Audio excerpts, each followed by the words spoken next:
Audio log of Vanessa Shepard, Entry 7. It feels strange coming back to this, knowing that Cerberus is finished now. It's like all the things that influenced me as a child are coming to an end.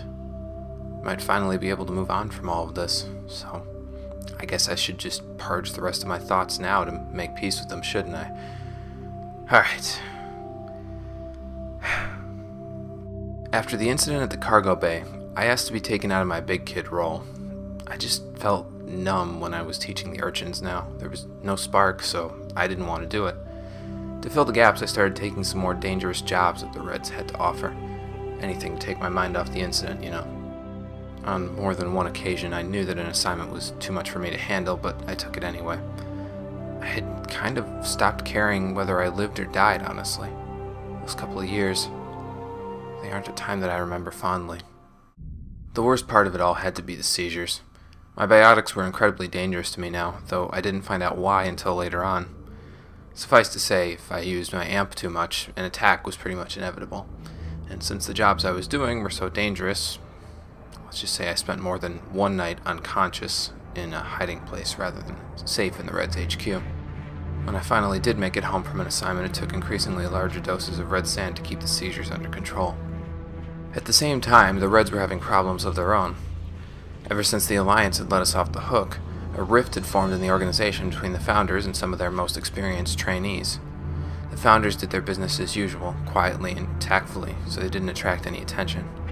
The Alliance's R&D department took a small portion of our shipments to the labs and had us test what they came up with, and in return, the Reds could basically continue with their business as if nothing had happened. But the trainees didn't want any part in the Alliance's intervention. They said it was a betrayal of what the organization had stood for. Really, I think most of them just wanted the organization for themselves, though. Thanks to the secure position we were in at that point, we had expanded our operations to a couple of our interstellar colonies, and were planning on expanding even further. Most of the time, the trainees could be satisfied by sending them out into space to handle business with one of those colonies, but it didn't always work. I guess when an organization gets that big, well, corruption isn't too far behind. I barely remember any of 2169, other than noticing that rift in the organization. I was shot up with red sand almost all the time by the end of the year thanks to my episodes, and that stuff does some pretty messed up things to your memory. It wasn't a good year for biotics overall. Bot had closed up not long before, and a lot of companies leading the field in biotic research had to shut down and claim bankruptcy just to escape the lawsuits from the instability of the L2 implants. Most of the scientists at those companies were liquidated to the Alliance, where they were set up researching alternate solutions to the amps, which meant more researchers having us field test red sand concoctions. I don't think I have to explain what that meant for me. I think two memories really stick out from that year. The first one happened sometime over the summer. I woke up one morning, looked in the mirror in the bathroom, and my eyes were a different color, just like that. No warning or slow change, just red. I freaked out pretty violently.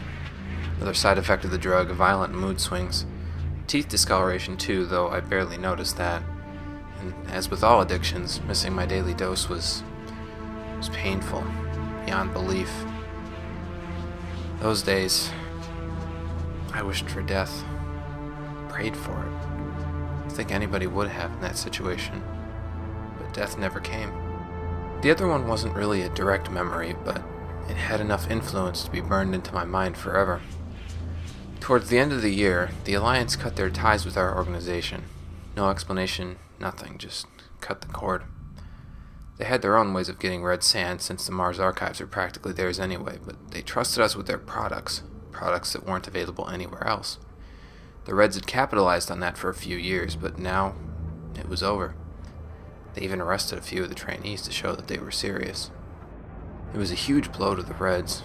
Our number one refiner basically just left us out in the cold, and considering the fact that we were now an organization operating out of one of the most militarized cities in Alliance space, we could barely go out in public without being met with the eyes of the law. Of course, the best of the Reds trainees knew how to avoid detection, but that only gave them more sway over how the organization was run. The founders were losing their grip on everything, but the trainees were inexperienced with leadership, so they didn't really know what direction they wanted everything to go in either. It was stupid, and I stayed out of it.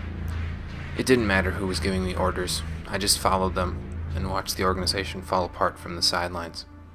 But I kept a secret from them. An aspiration, really.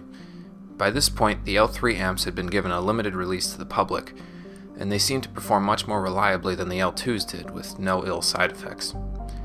I wanted one more than pretty much anything else, but there was an expensive operation involved for L1s to reverse engineer the L3s into their nervous system. I wasn't sure how expensive it was, but I saved up every spare cent I could get my hands on in the hopes that in a few years I might have enough money to pay for it. Once I had it, I could run away to where I don't know, but I'd make a life for myself, my own way. It's funny. The only reason I got to that operation at all was because of the Alliance. For the organization that spurned the people I grew up with so harshly to extend an olive branch like that, well, fate works in mysterious ways, doesn't it? But I've got to get ready for our operation on Therum tomorrow, so I'll save the final part of my upbringing and my recruitment by the Alliance for next time. Who knows? I might actually be smiling when I record that entry.